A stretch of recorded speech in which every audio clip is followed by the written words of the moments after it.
आज आपण पाहणार आहोत वर्ग 12वा विषय मराठी यातील जो 5वा भाग आहे व्याकरण व लेखन यातील आज आपण व्याकरणामध्ये वाक्यप्रकार पाहणार आहोत। चला तर मग सुरुवात करूयात की जो मुद्दा आपण पाहणार आहोत तो आहे वाक्यप्रकार। मग वाक्यप्रकार म्हणजे काय ते आपण पाहून घेऊयात की आपण बोलतो, आपण लिहितो, म्हणजे आपण बोलताना किंवा लिहिताना अनेक प्रकारची वाक्य वापरतो, कारण बोलताना किंवा लिहिताना वाक्याशिवाय आपण समोर जाऊच शकत नाही। त्यामुळे आपल्याला बोलण्यासाठी किंवा लिहिण्यासाठी अनेक प्रकारच्या वाक्यांची आवश्यकता भासते। एकच आशय अनेक प्रकारच्या वाक्यातून सांगता येतो की एकच आशय एकच अर्थ हे वेगवेगळ्या प्रकारच्या वाक्यांमधून सांगता येतो। उदाहरणार्थ एक वाक्य आपण घेऊयात की काल खूप पाऊस पडला, हे असं वाक्य आहे। हे वाक्य आपल्याला अनेक प्रकारे सांगता येते। उदाहरणार्थ काल फार पाऊस पडला ही विधानार्थी वाक्य आहे। हेच वाक्य आपल्याला असं म्हणता येईल काल काही कमी पाऊस पडला नाही म्हणजेच काल फार पाऊस पडला। म्हणजे एकाच आशय असणारं एकच अर्थ असणारं हे जे वाक्य आहे आपण हे वेगवेगळ्या पद्धतीने सांगू शकतो। याच वाक्याला आपण अशा पद्धतीने म्हणू शकतो काल काय कमी पाऊस पडला का, प्रश्नार्थी वाक्य आहे। याच वाक्याला आपण आणखी अशा पद्धतीने सुद्धा म्हणू शकतो काल कमी तर पाऊस पडला नाही ना, हे सुद्धा प्रश्नार्थी वाक्य पण आशय सारखा आहे सर्वांचाच। याच वाक्याला आणखी एका पद्धतीने आपल्याला म्हणता येईल किती अफाट पाऊस पडला काल, हे आहे उद्गारार्थी वाक्य। या पाचही वाक्यांवर जर आपण नजर टाकली तर आपल्या असं लक्षात येतं की या पाचही वाक्यांचा अर्थ एकच होतो, तो म्हणजे काल खूप पाऊस पडला। मग हे काल खूप पाऊस पडला हेच म्हणणं हाच आशय लोकांना समजावून सांगण्यासाठी किंवा व्यक्त करण्यासाठी आपल्याला विविध प्रकारच्या या वाक्यांची गरज म्हटल्यापेक्षा आपण त्यांचा वापर केला। आता यावरूनच आपण वाक्याचे प्रकार पाहणार आहोत। वाक्याचे प्रकार तर वाक्याचे हे आशयावरून आणि भावार्थावरून प्रकार पडतात, तसेच ते क्रियापदाच्या रूपावरून सुद्धा त्यांचे प्रकार पडत असतात। तर आपण बघूयात की आशयावरून आणि भावार्थावरून वाक्याचे कसे प्रकार पडतात। तर वाक्याच्या आशयावरून आणि भावार्थावरून वाक्याचे विधानार्थी वाक्य, त्यानंतर प्रश्नार्थी वाक्य, त्यानंतर उद्गारार्थी वाक्य असे प्रकार पडतात किंवा ते आढळतात। ही वाक्य होकारार्थी किंवा नकारार्थी असू शकतात। आता आपण एक एक बघूयात की पहिला आहे विधानार्थी वाक्य। आता विधानार्थी वाक्य म्हणायचं कशाला, तर ज्या वाक्यात केवळ विधान केलेले असते त्याला विधानार्थी वाक्य असे म्हणतात। यालाच इंग्रजीत आपण असर्टिव्ह सेंटेन्स असं म्हणतो की ज्या वाक्यात केवळ विधान केलेले असते त्याला काय म्हणायचं, विधानार्थी वाक्य। आता याची उदाहरणं बघूयात विधानार्थी वाक्याची। एक उदाहरण आहे सचिन तेंडुलकर उत्तम फलंदाज आहे, हे आहे विधानार्थी वाक्य। आता हे विधानार्थी वाक्यातला होकारार्थी वाक्य आहे। आणि दुसरं एक वाक्य आहे विटी दांडूचा खेळ अलीकडे फारसा खेळला जात नाही, हे सुद्धा विधानार्थी वाक्य आहे, पण हे विधानार्थी वाक्यातलं नकारार्थी वाक्य आहे। आता हा झाला एक प्रकार। दुसरा प्रकार आपण बघूयात प्रश्नार्थी वाक्य। दुसरं आहे प्रश्नार्थी वाक्य। ज्या वाक्यात प्रश्न विचारलेला असतो त्याला प्रश्नार्थी वाक्य म्हणतात। की प्रश्नार्थी वाक्य आपल्याला वाचल्यानंतर सहज सोप्या पद्धतीने लक्षात येतं की ज्या वाक्याच्या शेवटी प्रश्नार्थक चिन्ह आहे आणि त्यातून उत्तराची अपेक्षा आहे तर प्रश्नार्थी वाक्य। तर उदाहरण बघा, तू बाहेर केव्हा जाणार आहेस, आणि शेवटी प्रश्नचिन्ह दिलेलं आहे, प्रश्नार्थी वाक्य। दुसरं उदाहरण, तो स्पर्धा परीक्षेत उत्तीर्ण का झाला नाही? हेही प्रश्नार्थी वाक्य आहे. तर यामध्ये वर जे दिलेलं आहे की तू बाहेर केव्हा जाणार आहेस, हे प्रश्नार्थीमधलं होकारार्थी आहे. आणि दुसरं जे आहे, तो स्पर्धा परीक्षेत उत्तीर्ण का झाला नाही, हे प्रश्नार्थीमधलं नकारार्थी आहे. आता तिसरा प्रकार बघूयात आपण. आशयावरून आणि भावार्थावरून वाक्याच्या प्रकारामधला तिसरा प्रकार आहे तर उद्गारार्थी वाक्य. मग उद्गारार्थी वाक्य कशाला म्हणायचं आहे? की ज्या वाक्यात मनातील विशिष्ट भाव उत्कटपणे व्यक्त केलेला असतो त्या वाक्याला उद्गारार्थी वाक्य असे म्हणतात. याची व्याख्या आपण पुन्हा रिपीट करू. ज्या वाक्यात मनातील विशिष्ट भाव उत्कटपणे व्यक्त केलेला असतो त्या वाक्याला उद्गारार्थी वाक्य असे म्हणतात. मग उद्गारार्थी वाक्य ओळखण्याची आणखी एक खूण आहे की उद्गारार्थी वाक्यामध्ये उद्गारवाचक चिन्ह आपल्याला पाहायला मिळते. आता उदाहरण या ठिकाणी दिलेलं आहे, किती छान आहे हे फूल, आणि शेवटी उद्गारवाचक चिन्ह. हे उदाहरण आहे उद्गारार्थी वाक्याचं.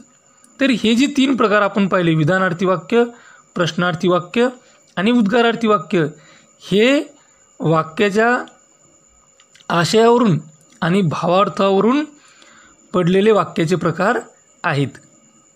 आता आपण क्रियापदाच्या रूपावरून वाक्याचे जे प्रकार पडतात त्याबद्दल माहिती घेऊयात.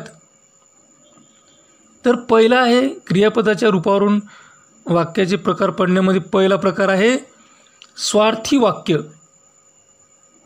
आता स्वार्थी वाक्य म्हणजे काय? कशाला म्हणायचं बाबा स्वार्थी वाक्य? तर याची व्याख्या आपल्याला अशा पद्धतीने करता येईल, ज्या वाक्यातील क्रियापदाच्या रूपावरून नुसताच काळाचा बोध होत असेल तर त्याला स्वार्थी वाक्य म्हणतात. पुन्हा एकदा सांगतो, ज्या वाक्यातील क्रियापदाच्या रूपावरून नुसताच काळाचा बोध होत असेल त्याला स्वार्थी वाक्य म्हणतात. आता उदाहरण दिले, मुले शाळेत गेली. आणि दुसरं उदाहरण, खेळाडू मैदानावर सराव करतात. तर या वाक्यातील क्रियापदांवरून नुसताच काळाचा बोध होतो, त्याच्यामुळे त्याला स्वार्थी वाक्य असं म्हटलेलं आहे. दुसरा प्रकार आहे याच्यामध्ये आज्ञार्थी वाक्य, ज्याला आपण इम्परेटिव्ह सेंटेन्स असं सुद्धा इंग्रजीमध्ये म्हणतो. याची व्याख्या, ज्या वाक्यातील क्रियापदाच्या रूपावरून आज्ञा, आशीर्वाद, प्रार्थना, विनंती, उपदेश आणि सूचना या गोष्टींचा बोध होत असेल तर त्या वाक्याला आज्ञार्थी वाक्य असं म्हणतात.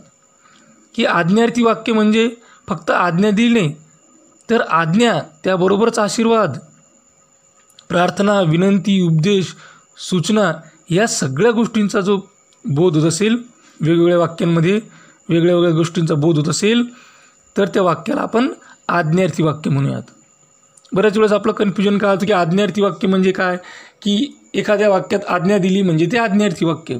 तर तसं नसून एखाद्या वाक्यात आज्ञा दिलेली असेल, एखाद्या वाक्यामध्ये आशीर्वादपर ते वाक्य असेल, किंवा एखाद्या वाक्यामध्ये प्रार्थना याचा बोध होत असेल, एखाद्या वाक्यामध्ये विनंती केलेली असेल, एखाद्या वाक्यामध्ये उपदेश केलेला असेल, एखाद्या वाक्यामध्ये सूचना केलेली असेल,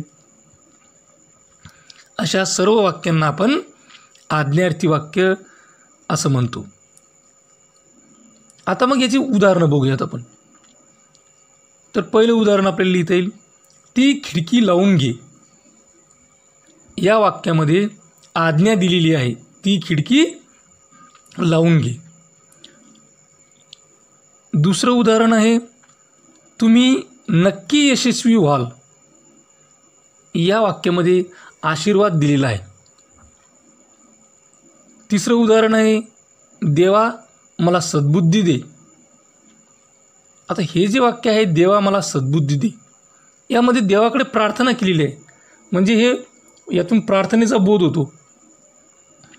चौथं वाक्य आहे, कृपया मला तुझे पुस्तक दे.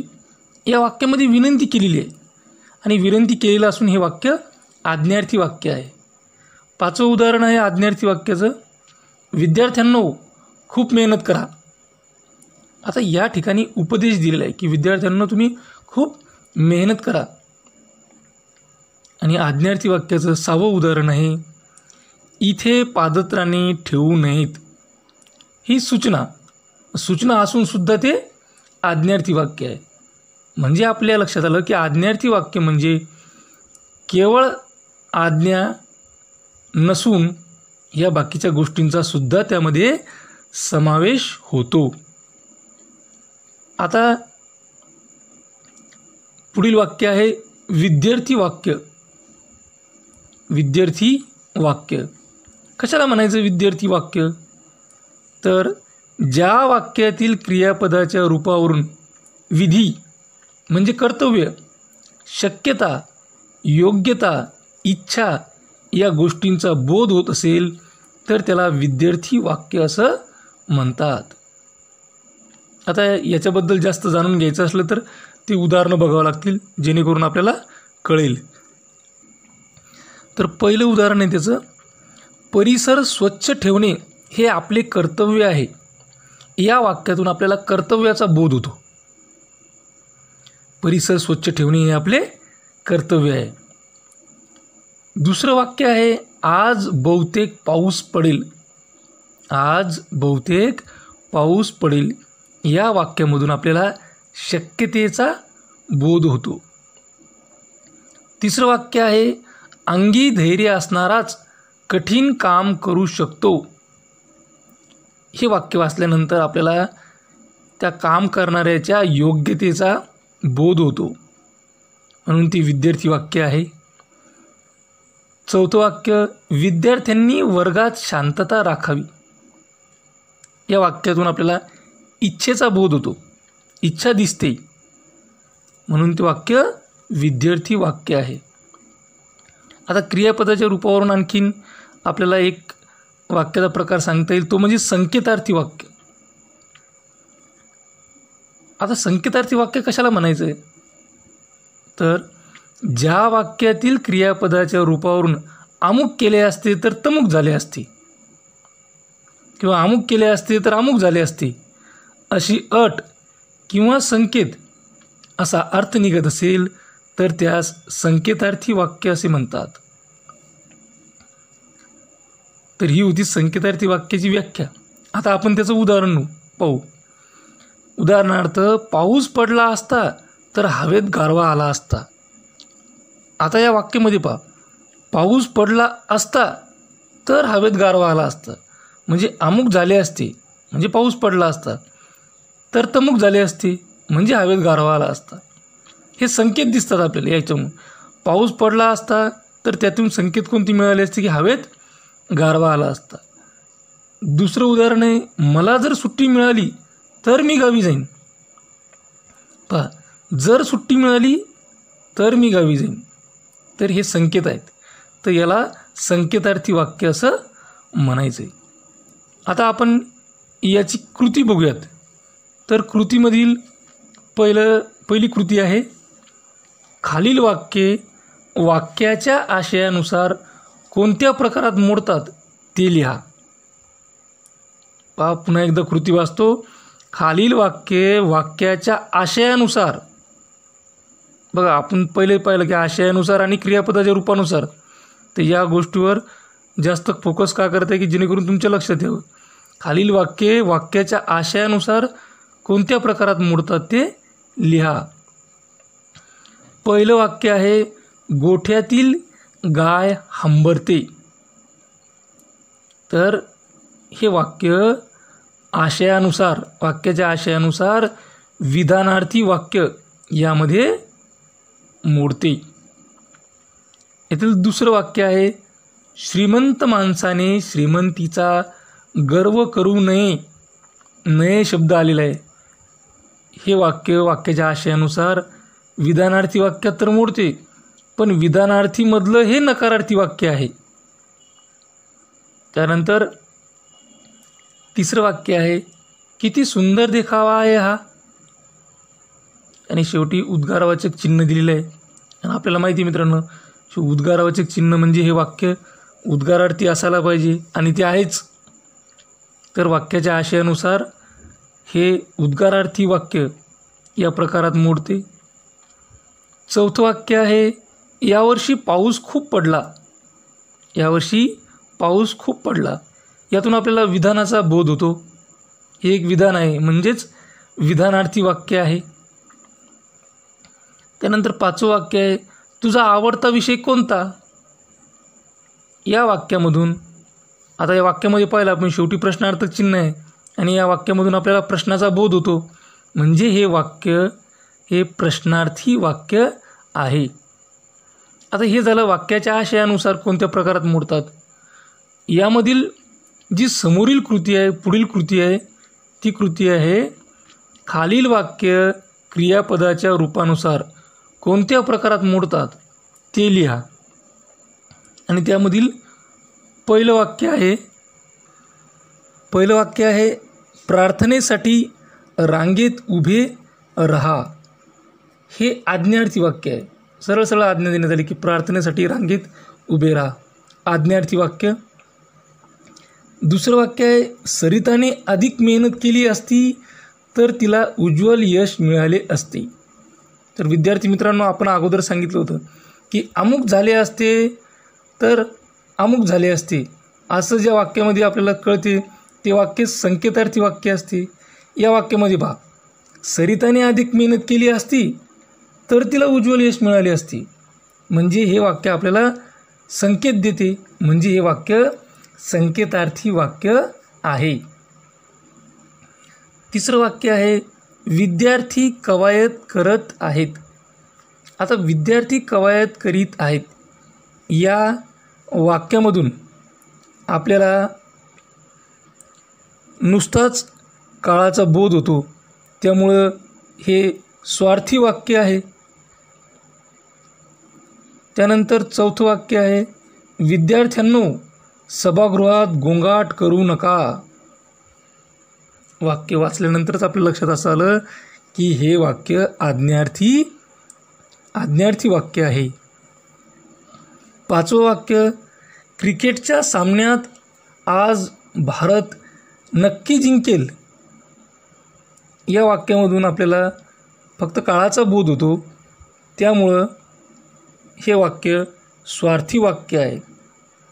तर अशा प्रकारे या व्हिडिओमध्ये आपण वाक्यप्रकार, हे वाक्याच्या आशयानुसार कोणकोणते प्रकार आणि वाक्याच्या क्रियापदाच्या रूपानुसार कोणकोणते प्रकार हे आपण पाहिले, त्याचे उदाहरणं पाहिले, समजून घेतले.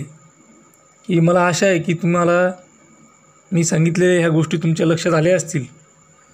या ठिकाणी आपण वाक्यप्रकार पाहिलं, वाक्य रूपांतर हे आपण समोरच्या व्हिडिओमध्ये